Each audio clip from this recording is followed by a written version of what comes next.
This is the coolest show brought to you by Hip Hop Caucuses. Think 100%. It's the coolest show you know, keep the culture connected. It's the coolest show you know, in your ear, yeah, respected. Expert level information, entertainment, education. Rev Yearwood got you covered as you hit your destination. Climate rules everything around me. Cream. For those who lost focus, close your eyes and just dream. Open your third eye, now the world is your... Got it. I'm so excited for this conversation for so many reasons, because we are at a critical time right now in not only our democracy, but literally for our community when it comes to policy. And so at this moment, I have two powerful guests with me. My dear brother, Dr. Yusef Salaam and Reggie Weaver. Dr. Salaam is a family man, father, poet, activist, and inspirational speaker.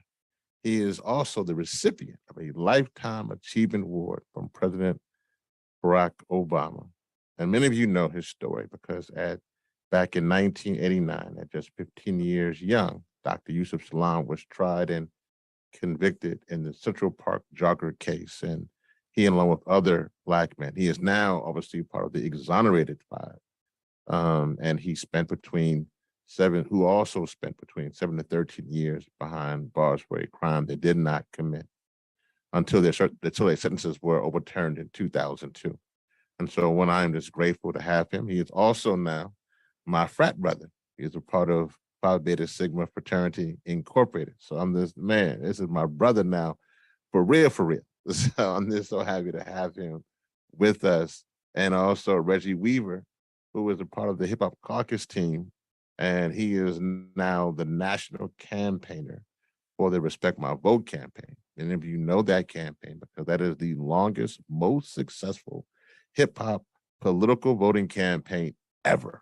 I mean, it is a world record holder. It has the world record for the most votes for any organization in this country. And so I'm so happy to have both Dr. Yusef Salaam and Reggie Weaver. My brothers, how y'all doing? Doing well, Rev. Good to be with you. Dr. Salaam, I'm gonna start with you. For those who don't know you, beside what I just said, who is Dr. Yusef Salaam and who is your community? You know, when I think about my story, I think about it as a journey, and I think about it as a journey not necessarily just for me, but for other people who have experienced the same plight in life. You know, when you go to sleep to the American dream and you wake up to the proverbial nightmare that America presents itself to be, you realize what's at stake. And the beautiful thing about it is that you have to grow up very fast in the classroom of life, you know, almost skipping ahead. If you apply yourself mentally, physically, and spiritually, you get the opportunity to see things from a different vantage point. You know, the system may want you to see it only one way, but really when you really understand what you're fighting against spiritual wickedness in high and low places. That's right. So, you know, I'm a person who in many ways I would say has been touched by God to be a light in the world, but also to remind people that we all can turn up our lights and shine our light in the world. And what happens when you turn light on? Darkness leaves. And that's what we need. We need more light in the world. We need more people to activate themselves, to activate their power, to be present, to know that psychosocially they matter. And when you show up in life like that, you don't move throughout life as if you are a mistake. You move throughout your life on purpose, focused, and knowing that you're supposed to be here. Amen. Man, Dr. Salaam, you thought I would a word. I mean, you just Come on now. You just came on. My goodness. You mean we didn't get warmed up, man. I tell you, you leap right into it. My. Man, I thank you for that. And that was a blessing. Same question for you, Reggie. You know, who is Reggie Weaver and who is your community? Yeah. So Reggie Weaver, and as was said earlier, I'm the national campaigner for the Respect My Vote campaign for Hip Hop Caucus. And I'm going to start with that work, that voting rights work specifically, because it's not only important, but also very personal to me. I am originally from Mobile, Alabama. Most of my family is still in the state of Alabama. And as I think about the long history of struggle for voting rights in particular, and Selma, Alabama being an important part of that, what gave rise or was kind of the final catalyst to the Voting Rights Act that has secured many of the freedoms that we do still have, even though there are all these continued attempts to suppress the vote. But given that history and given my family's connection to that history, some of my family members were a part of that original Selma March. I've had just a history of advocacy in the family around voting rights in particular. So I see myself as part of a lineage of people who have been in this struggle, and I'm proud to continue that. Related to that upbringing, I think when I think about my community, it's important for me to identify myself as a Southerner. I'm a Black person, but a Black person from the American South, and that means something to me in terms of who I'm connected to, in terms of the history, the culture. And within that history as well, thinking about my family, the word sharecropper comes to mind, and I mean that both because that has been a part of my family's history. But when I think about the history after sharecropping, a lot of those families have stayed in those communities, have built those communities, have maintained a connection to the land and the history.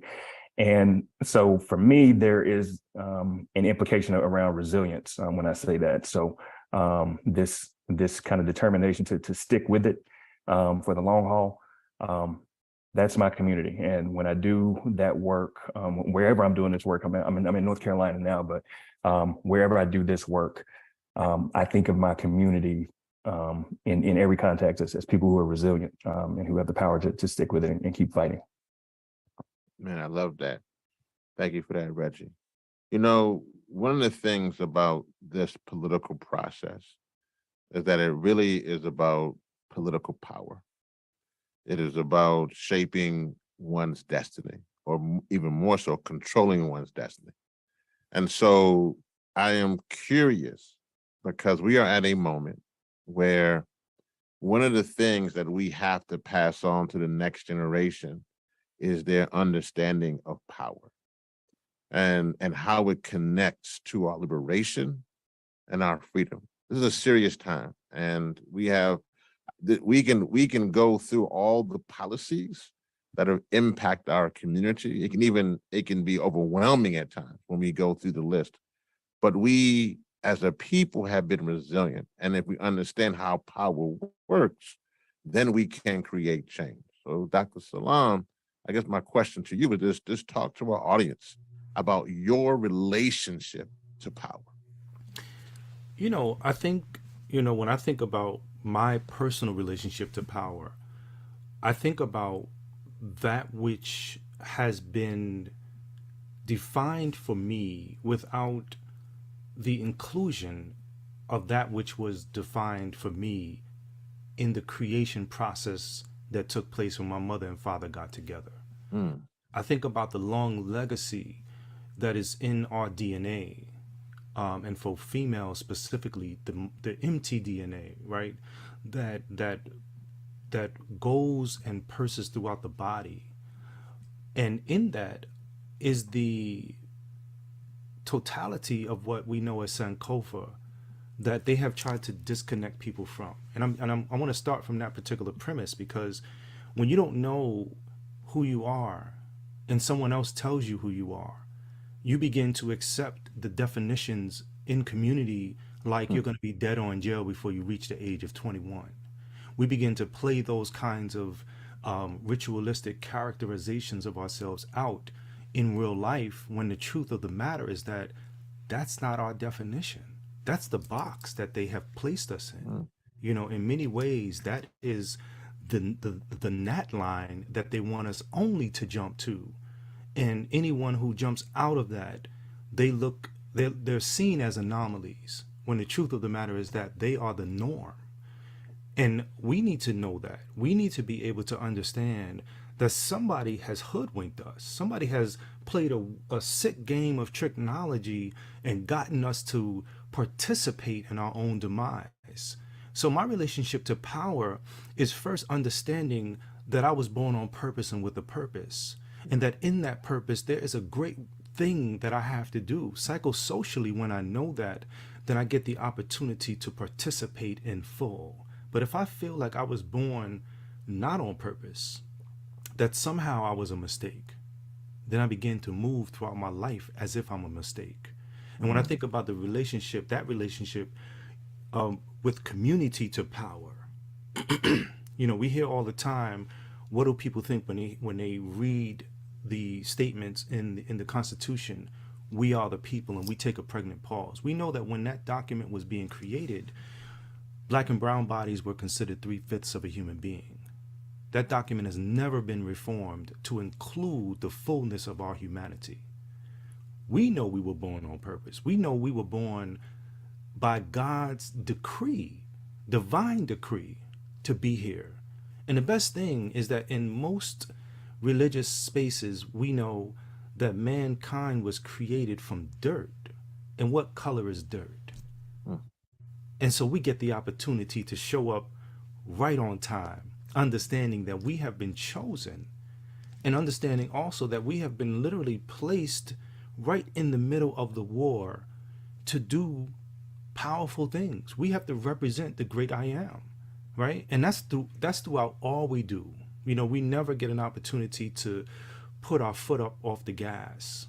Even in those cruising moments where we feel like we put our foot up off the gas, we have to continue to press on because we are at war.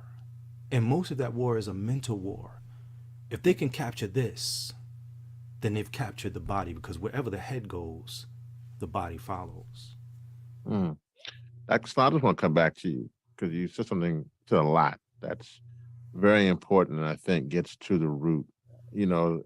I know I grew up with your story because, we're roughly around the same age. And I was around the same age when you went through what you went through with the Central Park situation.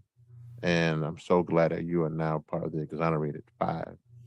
And so I relate to that because for me as a person of faith, it's easy for me to see myself in you.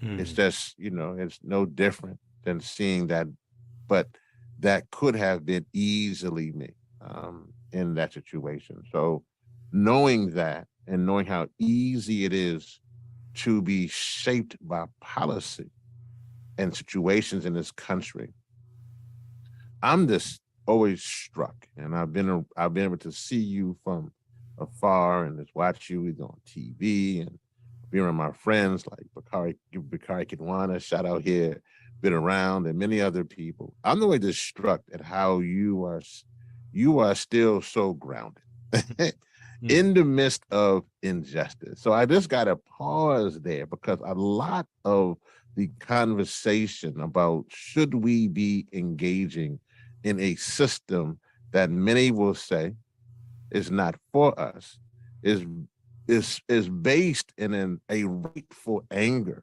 about how they've been treated. But you're flipping that on its head. You're flipping that in a way in which that you're saying that we were here before, we have purpose, we are designed to be in this moment. How did you come to that point? I just got to stop there because I think that leads a lot of folks who are jaded and cynical and bitter, and they need to hear a word like that from you about how you can go from one situation to another. Well, I definitely appreciate that, and I think that that's part of the majesty of the great creator, right? I think, in many ways, the creator doesn't make mistakes. And if you plug into that kind of power, then you get the opportunity to understand that what happens to you actually is happening for you. Life is shaping you to become your best self. My good friend Les Brown, he said, it's not a matter of if you fall in life, but when you fall, try to land on your back. But imagine if you don't land on your back. Imagine if you land flat on your face with all the hurt and pain and embarrassment that causes. Turn over. Like, understand that these things that we think we have control over, we have no control over. As a matter of fact, there's a verse in the book I read from, the scripture I read, which says that if you believe and think you are in control, then when your life is leaving your body at your time of death and you see it with your eyes leaving your body, try to pull it back. My mother said to me, and this is really, I think, perhaps the crux of the matter. At 15 years of age, when I was no longer underneath the roof in my mother's household, when I was kidnapped in many ways, like many black and brown bodies have been kidnapped and placed in the belly of the beast, the womb of America. My mother said to me, in a brief moment that she had with me, she said, they need you to participate in whatever it is they're trying to do.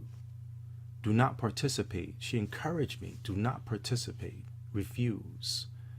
And that's not to say that we are individuals that participate in anarchy or participate in overthrowing things or anything like that. But what that does say is that over and above the gravitational experience that we are experiencing on Earth, you raise yourself up 50,000 feet above that reality, and you realize that even racism is an incorrect description of what is going on, which is why I often call it, after I realized this, I said, we're fighting spiritual wickedness in high and low places. Because when a person attaches themselves to that, they could look like you, but be the worst because they look like you and understand you. But we expect that from people who don't look like us. But that same dynamic throughout the world looks very different. Yes, there are brown and black bodies around the world and throughout everywhere.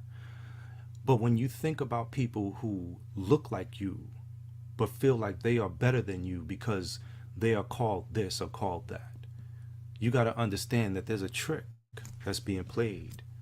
And if they get you to participate in that trick, they've won. If they can get you out of your emotional state, wherever your mind goes, your body follows. And I'm talking about on a low scale too.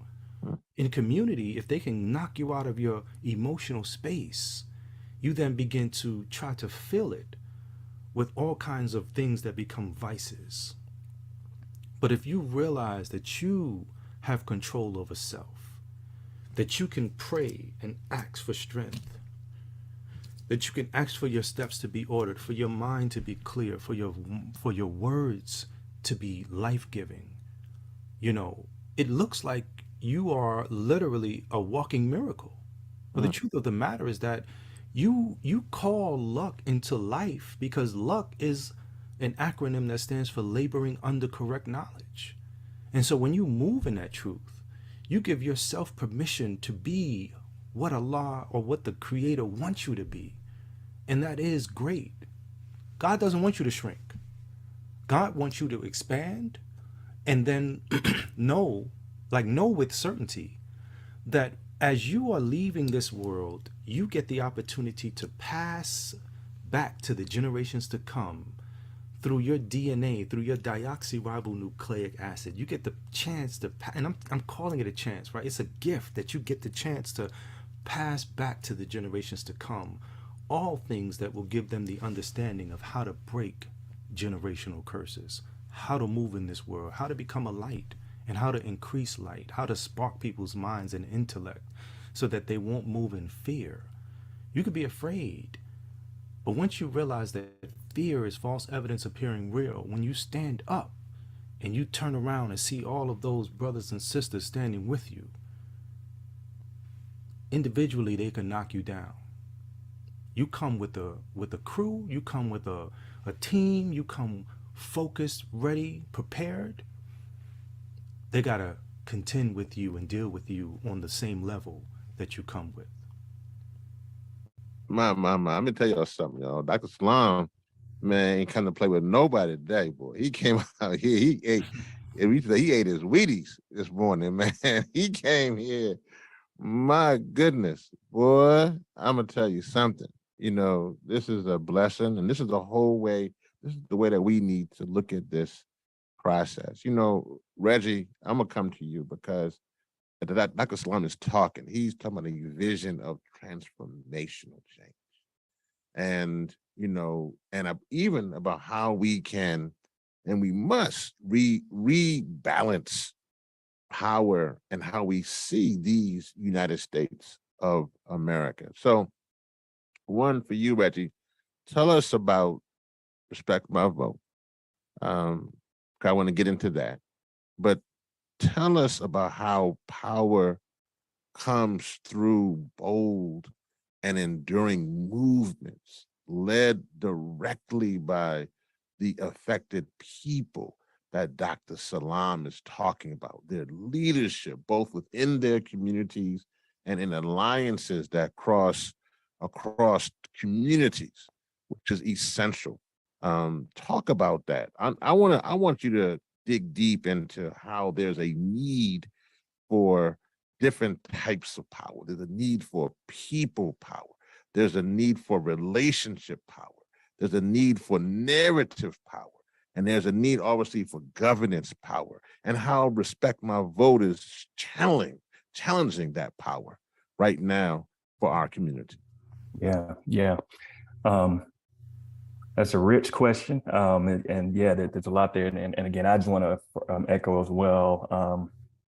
Dr. Salaam, yeah, you just spoke a word, and a very timely word, even for me right now. So thank you.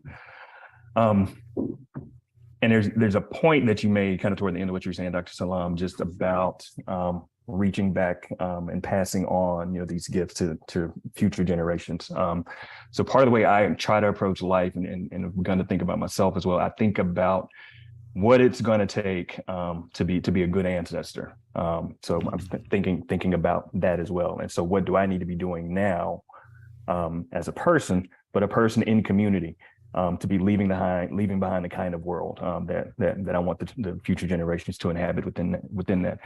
And so part of what that means to your question, Rev, is deep connection to community. So when I think about power, there's a lot I could say, but I think just for the sake of brevity, my first thought about power is community itself. Part of that grows out of the work that I've been doing, which has largely been grassroots. And so just literally recognizing the power both of numbers, but also I think the gifts and the stories within those people in community. So Dr. Salaam talking about even all of our lived experiences, I think can be themselves a source of power, the good and the bad, all of that. So often when I'm doing this work, and I'm going to get to Respect My Vote, but where I'm going with that is often when I start this work, take your time, Rick. Take your time.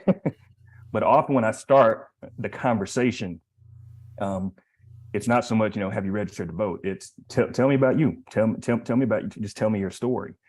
And hearing that, one, it can become a way of connecting personal stories to political power, kind of be able to make that connection. But it's more important to just help, especially when you've got impacted communities who have been impacted and disaffected by policy.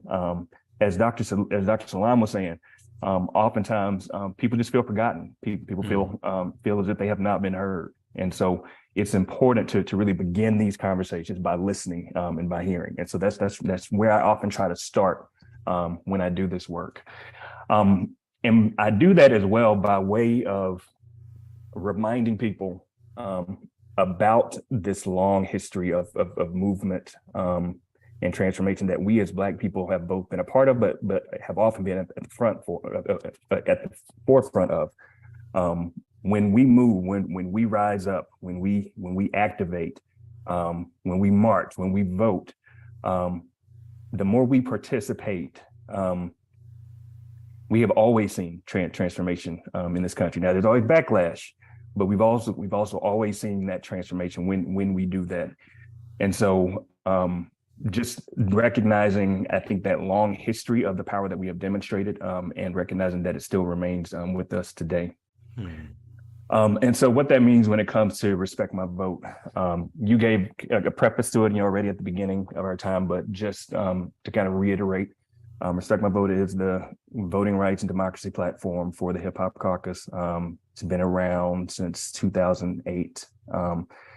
We have certainly, as Rev named earlier, have had a literally won awards with this work. And I think about when I think about Respect My Vote now, I think part of the importance of it is we are in a time where Black people in particular, we do have this potential power. We still have it. It's still there, but we are seeing we're at a moment in history again where we're experiencing that kind of backlash that we've seen before, where there are all these attempts to suppress the vote, to discourage, to really reinforce apathy, to really convince us that we have no voice and no power within this. So part of what Respect My Vote is doing now is really helping people to understand that we do have power, and even more so, the Black and brown vote is pressure. We've just completed a series of voter registration events across 5 states where that was a part of the message, that we are both numerically powered, but also in terms of the gifts and the vision that we bring as a people. That is pressure. When we galvanize together, that is pressure. And so that's part of the importance of this campaign. It's especially important as well in light of a specific demographic within that. We have a certain focus, a special emphasis on returning citizens. So, we recognizing that there are a number of people who've been imprisoned, who have felony records, who come out and are facing what is a continued myth that, just because you've got a felony record, you now have lost all of your ability and rights to vote. And that's not true. But a lot of every state, it looks different. But in most cases, you can vote. And so we're, as well trying to help those who are returning citizens to understand exactly what that process looks like in that state. So we've created tools with that demographic in mind. And we do that again because those are people. Those are people with lives and with stories, and they are part of the community. And we are trying to create a world where the access to the ballot and the vote becomes more expansive, and encourage as many people as possible to participate. Dr. Salaam, I just want to follow with that because Reggie, what an important part here in regards to returning citizens, formerly incarcerated people. And so I want to turn to you and really give you this floor to speak to them, because this, I want us to have this. I want our folks to hear this and hear us really digging into some real conversation. Audre Lorde once said, "There is no such thing as a single issue struggle, because we do not live single issue lives." And so, we're in a moment here where we have so much. It ain't just one issue that we're dealing with. We're not just dealing with healthcare. We're not just dealing with education. We're not just dealing with climate or issues of economic justice. We are dealing with a myriad of issues that impact our people. And particularly when you are someone who either is currently or has been incarcerated, these issues and struggles become multipliers. And so then to come out and then to say, and then hear us, they said, man, that's Rev and Dr. Salaam and Reggie. They're talking about go vote. Man, go vote. Man, I'm just trying to make this money. So Dr. Salaam, I need you to speak. I'm giving you this floor. Why is it important? Because we believe our Respect My Vote campaign is based around returning citizens, because we believe there's power there. And we believe that we know that when people are more engaged in the political process, there's a likelihood that they will not be returning back to either jail or prison. But I want you to speak. I want you to speak. Why is it important for folk to be concerned who are returning citizens in this political process? You know, I think the first thing that has to be understood, and I think this is understood by a grand majority of people who've returned back to society. But the big picture is that if you don't participate, if you fail to participate, if you say, you know what, it doesn't matter, you know, they're going to steal your vote anyway. Look, they run the world. You know, the truth of the matter is that you are the oil. Mm-hmm.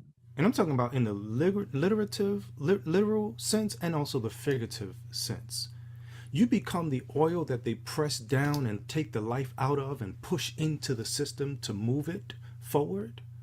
But you are also what is necessary, because just like I said earlier, they need you to participate in whatever it is they're trying to do.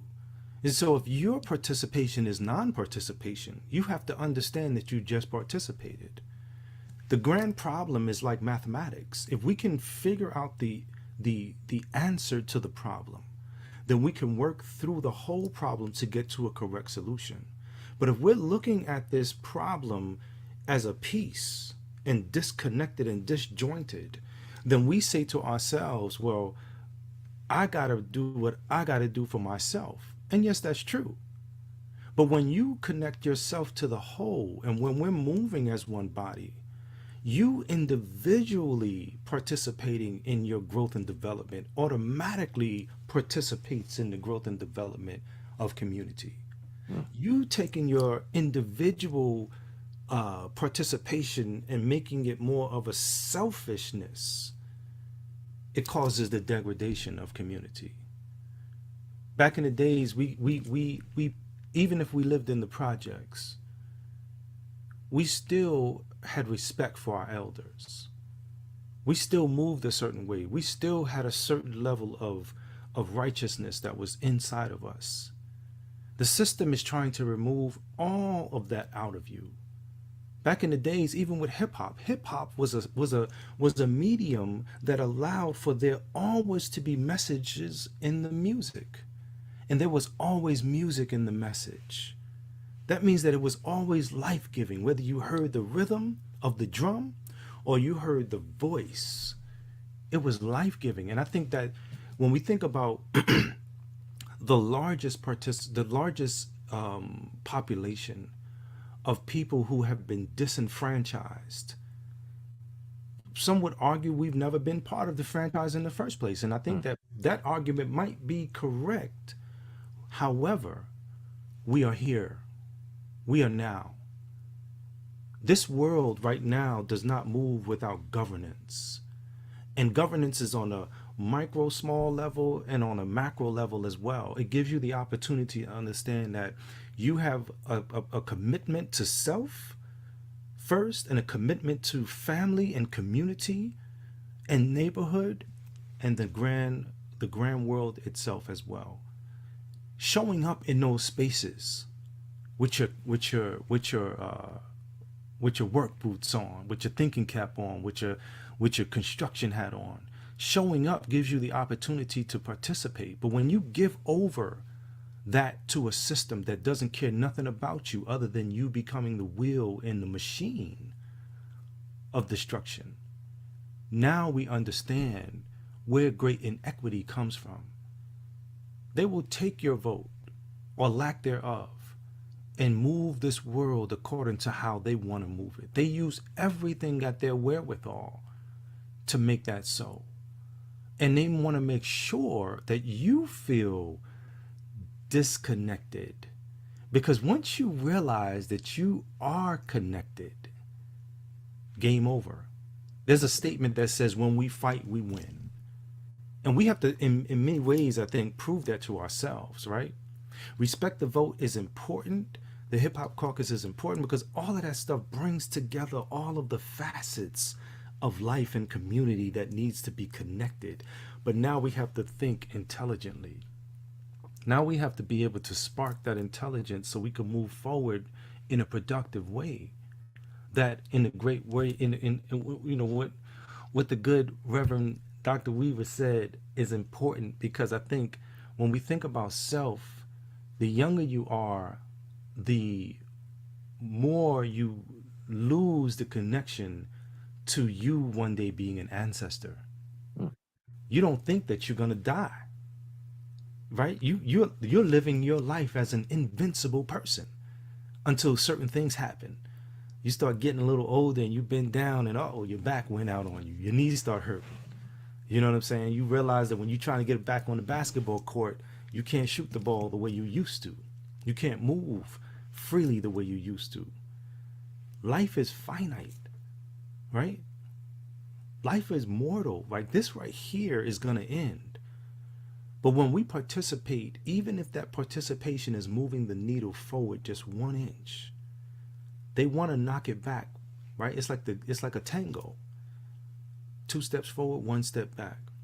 But what we've been experiencing, because we haven't been participating at the level that we need to participate, whether that's been by design or by choice, we realized that if we decided tomorrow that their system ceases to exist in the way that it is existing right now, collectively, their system would cease to exist if we decided. And I'm saying that because, like, when you think about even the totality of people who are, so even if we remove the disenfranchisement or the disenfranchised from the scene, we've never had 100% participation in the voting process, whether that's been on the local government level or on the bigger government, national level.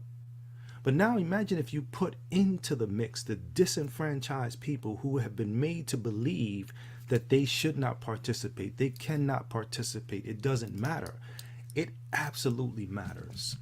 You should participate, and in fact, you must. Because like I said before, non-participation is participation. Imagine if all of the folks that got their rights back that were part of the disenfranchised people chose to participate all the time. We would have equity. We would have value placed back. We would be rising. And the great thing about this is this: folks in power don't even got to be scared. Like, we've never been a people that wanted revenge. You know, you knock on our neighbors when gentrification is, you knock on our doors rather when the neighborhood is being gentrified, and you say, hey, listen, man, I forgot a cup of sugar, man. I was trying to get sugar from the grocery store, went and got everything else, but came back, I need a cup of sugar. Is it possible I can get a cup of sugar? Not only will we give you a cup of sugar, it ain't gonna be salt, it ain't gonna be borax. Come on now. It's gonna be sugar. Because we are people who are like that. It's not that we've forgotten the historic horror that we are living in, but we are people that attach ourselves primarily to spirit, to rise above, as opposed to wanting to be down in the mud all the time. You know what I'm saying? We have to give life. We have to give the way. We have to tell people the truth. And all of the education that we give, and this is the other part that I need to say, right? When we tell people to vote, we have to do what we're doing, which is educating people about what that means. Because telling people to vote with the absence of education is not giving them all of the tools that they need in their toolkit. Because when you go to the voting booths and you're inside of that booth and you're looking at the names just like they did before in past, voting processes, you're seeing these names, and almost for the first time, you're like, damn, I don't know who this is. Well, we need to have that kind of education so that you know who the candidates are, what they stand for, what they represent, and also what the lineage is. What are we fighting for? How can they be positioned properly so that we can get what we need as a people? And I'm talking about the kaleidoscope of the human family, not just the individual, but the whole kaleidoscope, because when we win, we all win. My. I'm taking a little break right here. Just want to make sure, Dr. Salaam, how are you on time? I want to make sure, how are you okay on time? Oh, yes. Okay. All right. I'm glad you said that, because I got a few more questions. You rocking and rolling here. I just want to make sure and come back to this. All right, I'm gonna come right back here across so you can know where that's a little break. You can cut that little part out, but I'm gonna come back in here. Reggie, I mean, listen, I mean, Dr. Salaam is saying so much here, and it's so connected because what he's saying is that our process, our political process, is connected to our mental process, is connected to our spiritual process, is connected to how we love one another, how we fight for one another. All that's connected. And so the voting part of this is just a part of literally like just a part of our who we are to make us better. I have to say this to you, right? I know as we're doing this campaign, you know, for me, many people are going to say that we as a people, particularly Black people, have been, you know, loyal voters, and we continue to fight, but it seems like other communities are not fighting for the same things that we are fighting for. When we're fighting for simply for Black lives to matter, we're fighting to have clean air and clean water, we're fighting for our schools just to have the books and the resources and the teachers, we're fighting for our healthcare system, we're fighting so our mamas don't get cancer and our children don't have asthma. We're fighting for policies. And it just seems like sometimes even our allies are not with us. How do we fix that? Do we not worry about that? Do we just keep doing what we got to do? I mean, I'm just curious as we help organize them? I'm just wondering, how does your work support that with an eye towards systemic issues? Yeah. So, you know, I'm going to go back to something I said before, and because it's critical to at least how I approach the work. And again, I think about the future generations in that long game. And, you know, part of, and I'm actually going to do that in part by way of sharing something you've been sharing, Rev, on some of our recent events, just reminding people that when we think about policy, oftentimes we get discouraged because, as Dr. Salaam was just saying, you know, you show up in the voting booth, maybe it's the first time you're seeing these names. You're told that we need to get the right people in office so that they would affect X, Y, and Z changes. We get there and nothing changes, at least in the short term. But when we think about policy and our participation, and this is something you've been sharing, Rev, is that really the policies the impact of policy that we're experiencing right now really came from 10 years ago. These are policies that were enacted, and now we're seeing the fruit of it. I think about that same approach when I think about how we organize people for the long term. It's helping people to understand that first you got to be consistent in it. You might not see in one election cycle what we're hoping, but we think about that long-term vision and continually, and voting being a part of that, continually vote in the direction of the world that we want to see. It's long haul. It's strategy.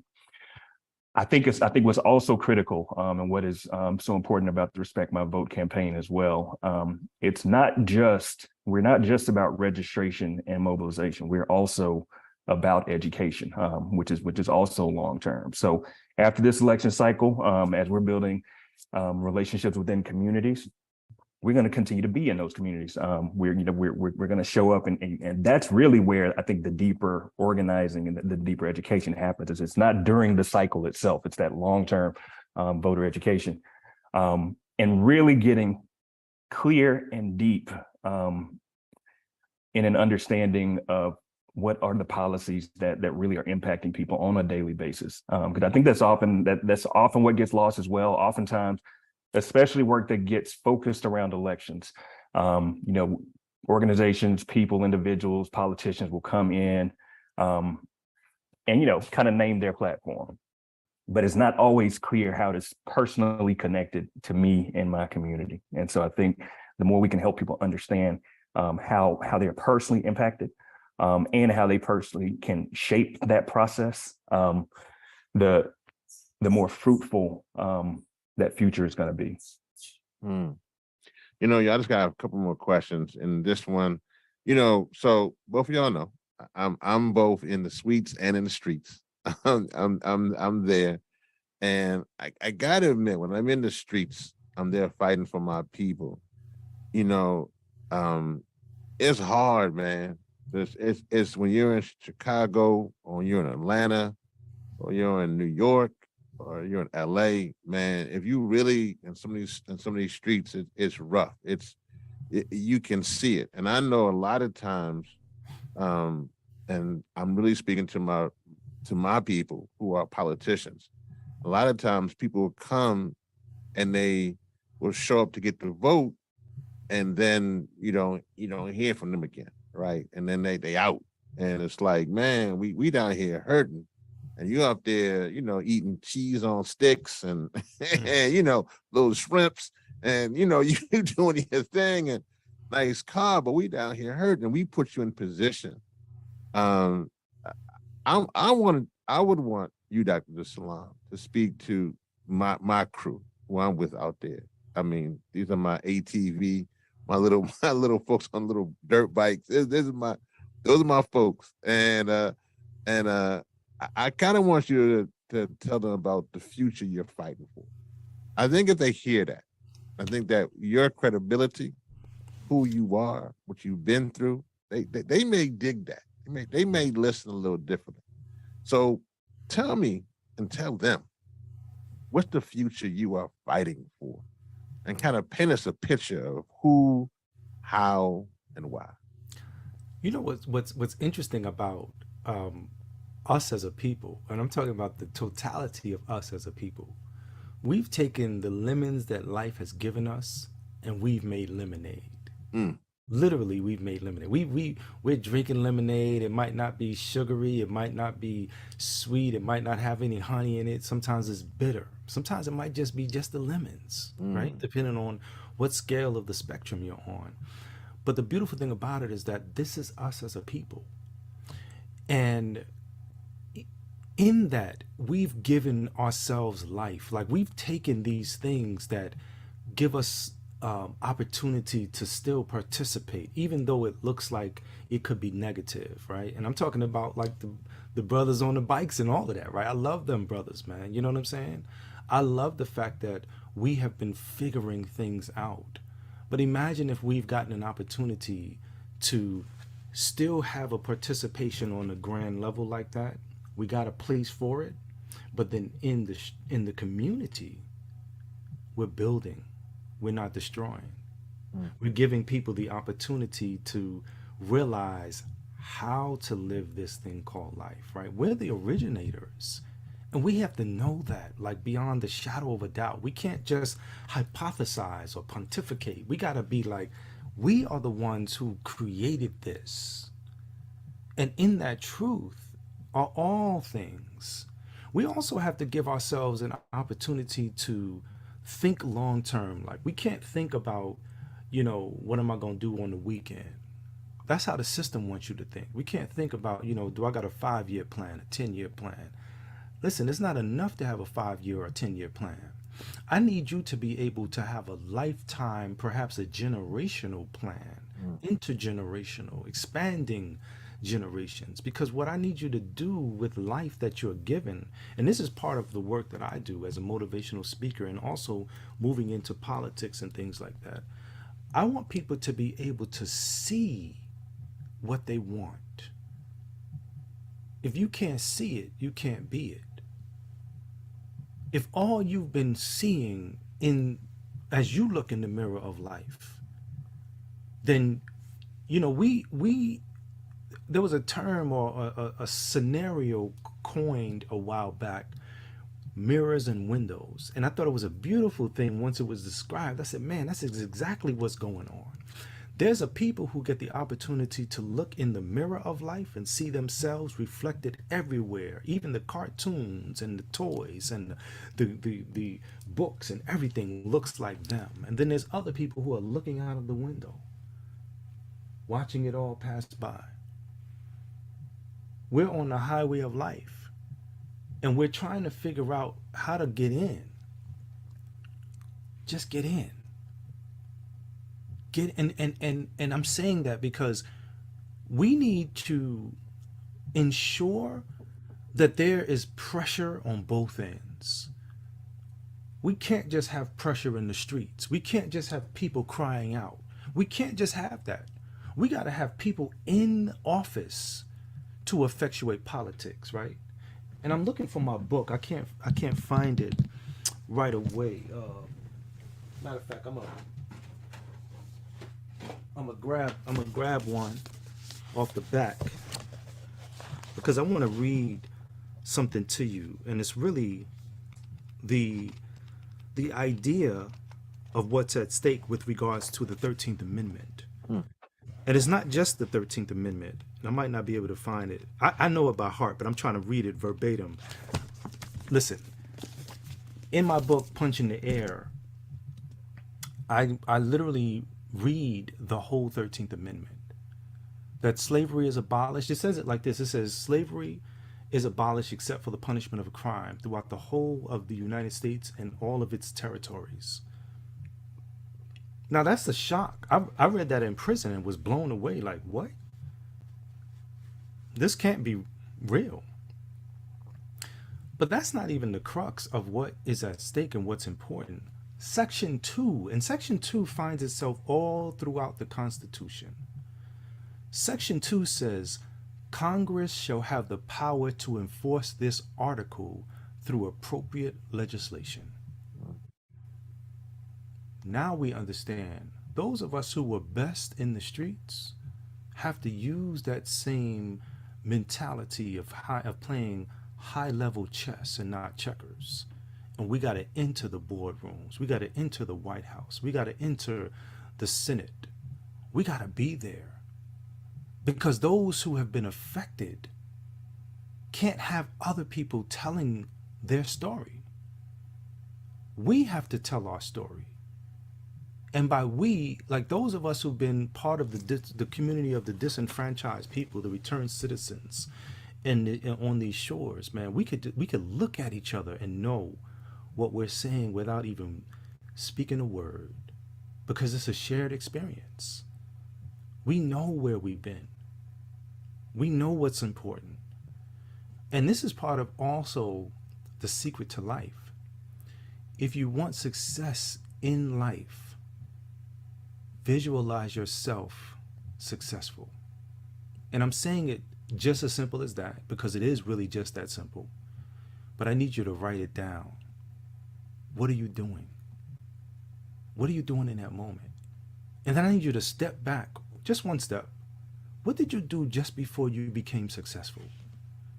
And I want you to write that down. And I want you to continue that process until you get to the present state of where you currently are. I take young students through this when I'm in college classrooms and I'm talking to the first year students that's in a university specifically. And I take them through that process because when they open their eyes after they go through this meditative state, they are laser focused because they know what they want. I mean, imagine a college student who's full of fear coming into this school is already seeing themselves taking the tassel and moving it from one side of the hat to the next. They know what they got to do. They know what's important. They are moving through life on purpose and not moving through life as a mistake. And I'm saying this because those of us who've had our power taken from us, we got to know we could get it back. We got to know all we got to do is say, I refuse to let you continue to treat me the way you treat me. And I'm going to move like I know. And there's nothing wrong with that.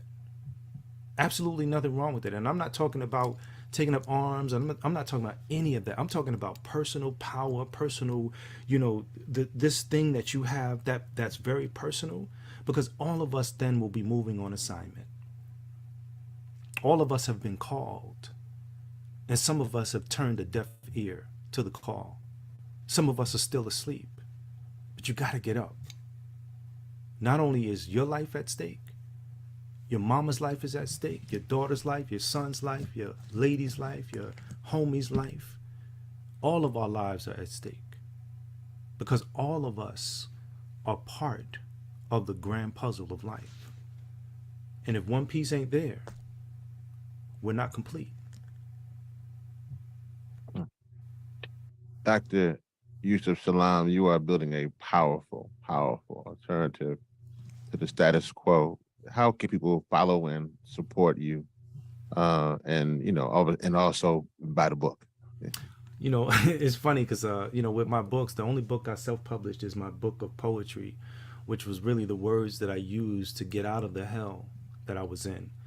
And it was words that continued to infuse life back into me. So that book specifically can be purchased on my website, yusefspeaks.com. And that's YUSEFSPEAKS.com.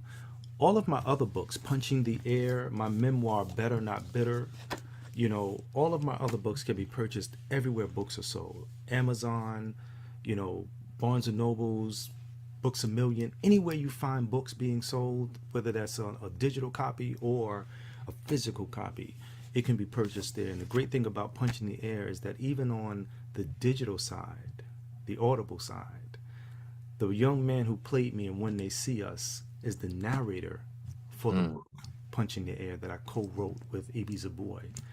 And I'm the narrator for my book, Better Not Bitter, on Audible. So people hear me rapping on there and telling the story real colorful and energetically. It's a powerful thing because it gives you life. I love it. I love it. Reggie, how can folks you're now my brother, you got a heavy task here, man. You carrying the mantle, respect my vote. Man, you gotta hold it down for the culture. How can folks check out Respect My Vote? How can folks vote? Yeah. And how can folks figure out how to get engaged? Yeah, so I'll just take that opportunity just to say a little bit more about some of the tools. So simplest way, go to respectmyvote.com and you will find a number of things. Our platform as an organization around democracy and other policy concerns as well. You will find there as well links for you to check your voter registration status. If you're already registered, but want to make sure that that's up to date. And we also know that some of the suppression tactics that have been happening is that voting rolls have been purged. So we want to make sure that people know that they are registered. If you are not registered, you can also register on that site as well. There's a link for you to do that. And if you are registered, you can pledge to vote. And that'll be a way just to make that commitment. And also to continue to receive information from us about various policies and just upcoming election dates and deadlines. And I also want to again reemphasize that particular tool for returning citizens. So there's a specific emphasis on that page that if you are someone who has a felony record and you want to know what your voting rights are in your state, you can find that as well. So respectmyvote.com, you'll find all of that information. If you want to get in touch with me specifically, directly, the easiest way would be by email, and that's reggie@hiphopcaucus.org. Well, Dr. Yusef Salaam and my dear brother, Reggie Weaver, thank y'all so much for this, amazing, spirit-filled, just empowering conversation. They are our guests today. They are Dr. Yusef Salaam and Hip Hop Caucus, Reggie Weaver, and I am Rev Yearwood, your host of The Coolest Show. All power to the people. Thank y'all so much.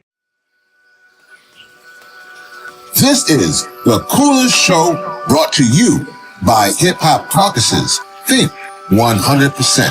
It's the coolest show you know, keep the culture connected. It's the coolest show you know, in your ear, yeah, respected. Expert level information, entertainment, education. Rev Yearwood got you covered as you hit your destination. Climate rules everything around me. Cream. For those who lost focus, close your eyes and just dream. Open your third eye, now the world is your off. Coolest show you know, it's the hip hop call.